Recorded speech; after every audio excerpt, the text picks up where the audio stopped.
हमारा मजहब ऐसा नहीं है कि किसी को जानवरों के नाम पर मारने की परमिशन देता। मार दिया बेचारे दो मासूम बच्चों को, मोहम्मद नासिर और मोहम्मद जुनैद। कहा जाता है उनका एक कोई क्रिमिनल रिकॉर्ड ही नहीं था, एक के ऊपर कुछ FIR थे, लेकिन किसी को हक नहीं होता है कि उसको मारो और उसको उसमें बुलेरो में डालकर पेट्रोल डालकर जलाकर भस्म कर दो। इस्लाम में परमिशन नहीं है। इस्लाम में साफ कहा, साफ लफ्जों में, मन क़तल नफ्सन बिग़ैरि नफ्सिन औ फ़सादिन फ़िल अर्ज़ि फ़कअन्नमा क़तल अन्नास जमीआ। इस आयत को पढ़ो ना, क्यों नहीं पढ़ते कि अगर कोई किसी एक इंसान का कत्ल करता है या बिना किसी बात के फसाद पैदा करता है, कौन होते हैं फसाद पैदा करने वाले? चाहे वो दिल्ली हो, मुजफ्फरनगर हो, गुजरात हो, चाहे वो भागलपुर हो, मेरठ हो, जलियांवाला बाग हो, कौन होता है फसाद करने वाला? इस्लाम में किसी एक इंसान का कत्ल पूरी इंसानियत को मारने के बराबर बताया। मन क़तल नफ्सन बिग़ैरि नफ्सिन औ फ़सादिन फ़िल अर्ज़ि फ़कअन्नमा क़तल अन्नास जमीआ।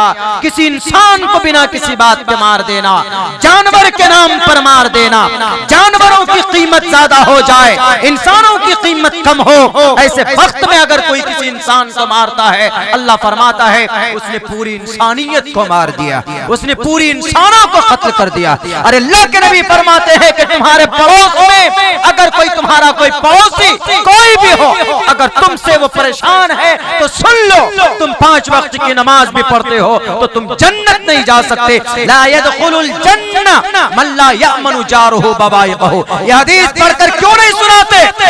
अपनी तकरीरों में, अपने अपने भाषणों में सिर्फ जनाब सम्मेलन तो कर लेते हो कि इस्लाम में ये गलत है, कुरान में ये गलत है। जो हदीसें हैं मानवता की, जो हदीस है इंसानियत की, जो कुरान करीम का पैगाम है मानवता के लिए, वो पढ़कर ट्रांसलेशन करके क्यों नहीं सुनाते?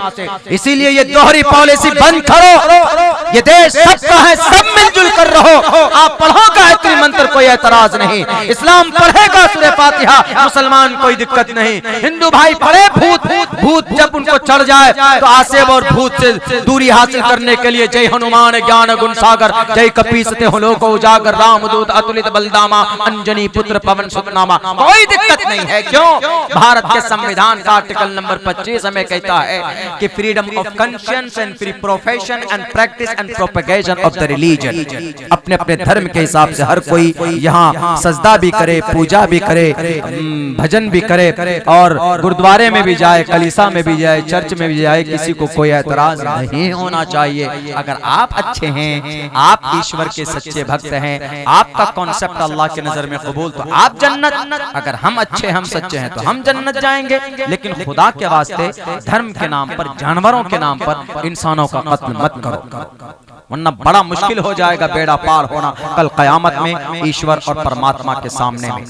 तो बहरे कैफ मेरे भाइयों, ये कुरान करीम के ताल्लुक से कुछ बातें आ गई है। मुझे देखिए 1 पौन घंटे के अंदर में तो मेरी आदत ही है, चूंकि उधर बंगाल और उड़ीसा साइड में मुकम्मल 2-2.5 घंटे देते, उधर का निजाम है। उधर बस एक आध मुकर्रिर को बुलाते हैं, खड़गपुर साइड में, उड़ीसा साइड में बस आराम से कहते मौलाना 2 घंटे बयान कीजिए इत्मीनान से। तो वहां दिमाग में एकदम बिल्कुल ये सेटअप हो जाता है कि हमको 2 घंटा बोलना है। तो 1 घंटे में, पौन घंटे में फिर वहां गर्मी आती है, तब फिर बयान करना ढंग से। अब यहाँ चूंकि वक्त भी ज्यादा हो चुका है, कैपिटल ऑफ इंडिया में पार्टिसिपेट किए, यहाँ पे हर किसी का लिहाज करना होगा। बहुत ज्यादा बात करने की जरूरत नहीं है, जरूरत इस बात की है कि हम उस पर अमल करें। देखिए कुरान की हिफाजत की जिम्मेदारी है। जो आदमी कुरान से जुड़ते जाएंगे ऑटोमेटिकली उन इंसानों का, उन मुसलमानों का अल्लाह खुद हिफाजत करेगा। अल्लाह ने मुसलमानों की हिफाजत की जिम्मेदारी नहीं ली है, अलबत्ता कुरान के लिए है। जिनको कुरान से मोहब्बत, जिनको कुरान करीम पढ़ने पढ़ाने वालों से मोहब्बत। अभी हमने देखा कि बड़ी कंजूसी से आप लोगों ने काम लिया। रांची की धरती ऐसी है, करोड़ों रुपए लोग, कम से कम 40-50 लाख तो कैश हो जाता है जमा। चंदे में। कैपिटल ऑफ इंडिया में ये स्थिति है लोगों की। अल्लाह ने सबको दिया है यहाँ पे, लेकिन यकीनन मुझे खुद बुरा लग रहा था जब हजरत नारा ऐलान कर रहे हैं तो पैसे नहीं निकल रहे हैं। कुरान की तालीम के लिए अगर है कुरान के उलामा है तो हम हैं। राजस्थान एक बस्ती में गए, एक तरफ कुरान एक तरफ गणेश जी की मूर्ति हमने देखी। 90 किलोमीटर दूर हम लोगों को किसी मदरसे से लेकर गए कि भाई हमारे अब्बा का इंतकाल हो गया, जरा कुरान, किसी ने कहा हमको कुरान पढ़कर दुआ कर दीजिए उनके लिए इसाले सवाब कर दीजिए। हम लोग गए खुशी बख्शी, हमने कहा कि ये कुरान है, इधर गणेश जी की मूर्ति है, क्यों? उन्होंने कहा कि गणेश जी, मौलाना गणेश जी है, लेकिन ये कुरान तो इसी गणेश जी पे उतराना। हमने कहा नौज बिल्लाहि मिन ज़ालिक, बता कुरान गणेश जी पे? हमने कहा किसने बताया? कौन मौलाना है आपके यहाँ? इमाम साहब कौन है? बोला इमाम साहब यहाँ मस्जिद ही नहीं, पूरे गांव में मस्जिद नहीं। अब अकीदा देखिए, तो कौन ये अकीदा आपका सुधारेगा? कौन आपको कुरान की बात बताएगा? कौन आपको दीन की बात बताएगा? इस वक्त अंबिया का कोई काम, अंबिया की कोई जिम्मेदारी पूरी कर रहे हैं तो वो हमारे टोटल उलमा किराम जो मदारिस से और मसाजिद से जुड़े हुए, या जो और इन दूसरी जगहों से हटकर जो दूसरी जितने भी तंजीमें ये आपके भलाई के लिए कर रहे हैं, ये अगर चाहें तो बेहतरीन बिजनेस कर अपनी जिंदगी खुशहाली के साथ गुजार सकते हैं, लेकिन नहीं, जिम्मेदारी है इन्नल उलमा वरसतुल अंबिया। इसीलिए आप पीछे कदम ना हटाएं। जो लोग अपने अपने इबादत की, पूजा की जगह बनाते करोड़ों रुपए दान कर देते हैं। उत्तर प्रदेश में एक मंदिर बनाने की बात आई तो एक दिन में 11 अरब रुपए जमा हुए। हम लोग देंगे? खुदकुशी करके मर जाएंगे लेकिन पैसे नहीं देंगे जल्दी। कुछ इलाकों में तो ये हालत है, ये सिचुएशन। ऐसा मत कीजिए। मदरसा है, हाफिज कुरान बनता है, आप अगर कुछ लगाते हैं तो क़यामत तक आपको उसका सवाब मिलता रहेगा। इसलिए बढ़ चढ़ कर हर जगह जहाँ जहाँ मदरसा है, मकतब है, मस्जिद है, दिल खोल कर हिस्सा लीजिए, उलमा से करीब होइए, मोहब्बत कीजिए। इंशाअल्लाह तबारक व तआला इस कुरान के सदक़े में अल्लाह तबारक व तआला हम सब की हिफाजत फरमाएगा। मेरे भाइयों, बस अपना अमल सीधे कर लीजिए, नहीं तो देख लीजिए तुर्की के अंदर क्या हो गया है। मैं 2 मिनट के अंदर तुर्की में जो कसरते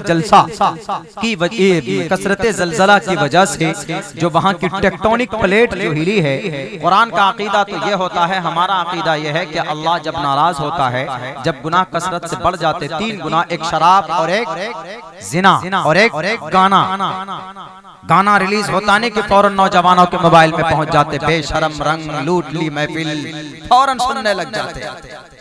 जब कसरत हो जाए गाने की, और जब शराब आम हो जाए, कहीं पर भी जाइए शराब, एयरपोर्ट में जाइए शराब, दुकानों में जाइए, कहीं पर भी तो ठेका देशी शराब।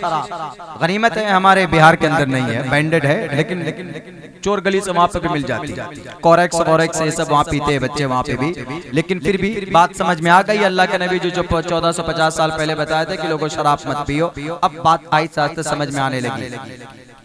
अरे बात माननी पड़ेगी दुनिया वालों को। अभी गाने के बाइकाट हुआ ना, वो कौन सा खान पठान साहब गाना बनाए, बाइकाट करो, क्यों? गाना नहीं सुनेंगे, बैन कर देंगे। हम कह रहे हैं चलो 1450 साल बाद समझ में तो आई। हम तो 1450 साल पहले से बोल रहे गाना मत सुनो, गाना मत सुनो, गाना मत सुनो, लेकिन अब आए हैं लोग बाइकाट कर रहे हैं। चलो कम से कम इतना तो हुआ, हम तो पहले से बैन किए हुए।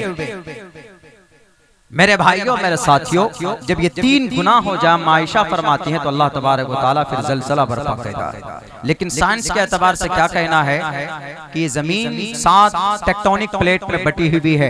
7 टेक्टोनिक प्लेट, ये पूरी जमीन जो 7 टेक्टोनिक प्लेट बोलते हैं, और हर प्लेट एक दूसरे से कंबाइन है, जुड़ी हुई। जब ये प्लेटें मिलती है तो जिस जगह पर जोड़ है उस जगह एक वाइब्रेशन पैदा होती है, एक कपकपाहट। उस जगह से जो वाइब्रेशन बाहर जमीन के ऊपर फैलती है तो वहाँ बहुत ज्यादा अर्थक्वेक और भूकंप होता है, जलजला होता है। और जो टेक्टोनिक प्लेट है, वो जो तुर्की की जो गजान पेट ऐसे कुछ जगह है उस शहर का, उसका एपिसेंटर वही था, यानी वहीं से 18 किलोमीटर दूर जमीन से वो कपकपाहट और वाइब्रेशन शुरू हुआ। तो तुर्की के अंदर तकरीबन 52,000 लोग, आज की इंडियन एक्सप्रेस की रिपोर्ट है, BBC की भी रिपोर्ट है, 52,000 लाशें आज तक निकाली जा चुकी है, और बिना मालूम कितने दफन है। कहते हैं कि टेक्टोनिक प्लेट मिल जाते हैं, टेक्टोनिक प्लेट भी मिलते हैं तो अल्लाह के हुक्म के बगैर नहीं मिलते। बिअन्ना रब्बका औहा लहा, सिर्फ 35 किलोमीटर जमीन के नीचे, यहां से अगर खोदेंगे 35 किलोमीटर दूर तक मट्टी है, उसके बाद नीचे क्या है? लावा है। ये 35 किलोमीटर जो परत है जमीन की, इसको क्या बोलते हैं? क्रस्टल बोलते हैं। 35 किलोमीटर दूर जिस पे हम लोग बसे हुए हैं, इसके नीचे 35 किलोमीटर नीचे के बाद जाएंगे तो 2900 किलोमीटर तक मेंटल है, जिसमें लावा है, आग है। वहीं पर लोहा है। उससे और नीचे जाएंगे तो आउटर कोर है, वो 2900 किलोमीटर से लेकर 5000 किलोमीटर नीचे तक है वो, उसमें और ज्यादा शिद्दत की आग है।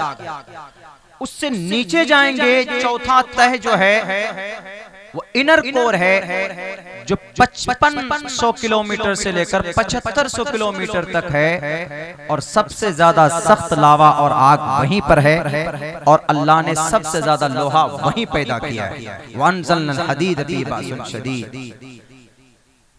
अगर अल्लाह खोल दे तो सब के सब तबाह हो जाएंगे, बर्बाद हो जाएंगे। तो इसीलिए लोगों, ये गुनाह मत करो। क्या? शराब, जिना, चैटिंग, डेटिंग, ये जिना के उसमें आते। न शराब हो और न जिना हो और न गाना हो। गाने के बजाय कुरान सुन लीजिए, तिलावत कर लीजिए, तो अल्लाह तबारक व तआला आपके नाम अमाल में नेकी लिखेगा। बहुत बहुत शुक्रिया, जज़ाकल्लाह। मैं I thank from the bottom of our heart, दिल की गहराई से मौलाना मोहतमिम साहब का, उनकी पूरी टीम का, पूरे अराकीन जलसा का शुक्रगुजार हूँ। खुसूसन हमारे मुजम्मिल हयात साहब, बड़े भाई, इन लोगों का अशार मैं फैन हूँ। मैं तो 5 साल से इस फील्ड में आया हूँ, ज्यादा पुराना नहीं हूँ। तो इनकी ये थी कि आप आइए, इस प्रोग्राम में यहाँ आना पड़ेगा। हमारी कोई दूसरी तारीख थी अपने इलाके की, तो इसलिए उन्होंने कहा कि भाई हाँ आना है। हमने कहा चलिए भाई, दिल्ली का प्रोग्राम है, कौन मना करेगा। लेकिन यहाँ आकर एक चीज हमको यही चीज अच्छी नहीं लगी। देखिए, इसका कज़ा कफ़ारा यही है कि जो कमी हो मदरसे में, आप लोग मदरसे में पूरा कीजिए। चाहे वो पंखे के एतबार से हो, बिजली के एतबार से हो, रूम के एतबार से हो, जो भी जरूरियात हैं, जहां जहां मदरसा है वहां पर मैं कह रहा हूं, हम भी मदरसे से ही निकले हैं। यकीनन इस जमीन पर यह मदरसा ही हमारे इस्लाम की शरीयत की हिफाजत का एक किला है। अगर यहाँ है तालीम तो सब कुछ ठीक है, नहीं तो हमारे अकायद बदल जाएंगे। जैसे उस आदमी का ये था कि भाई कुरान करीम गणेश जी के ऊपर उतरा। हमारे उलमा की मेहनत है, जो एक एक मसले के ऊपर बात करते हैं, अवाम को समझाने का काम करते हैं। मदरसा रहेगा तो उलमा पैदा होगा। अल्लाह से दुआ करता हूँ कि अल्लाह तबारक व तआला कहने सुनने से ज्यादा अमल की तौफीक अता फरमाए। बहुत बहुत शुक्रिया, जज़ाकल्लाह। अस्सलामु अलैकुम व रहमतुल्लाहि व बरकातहू।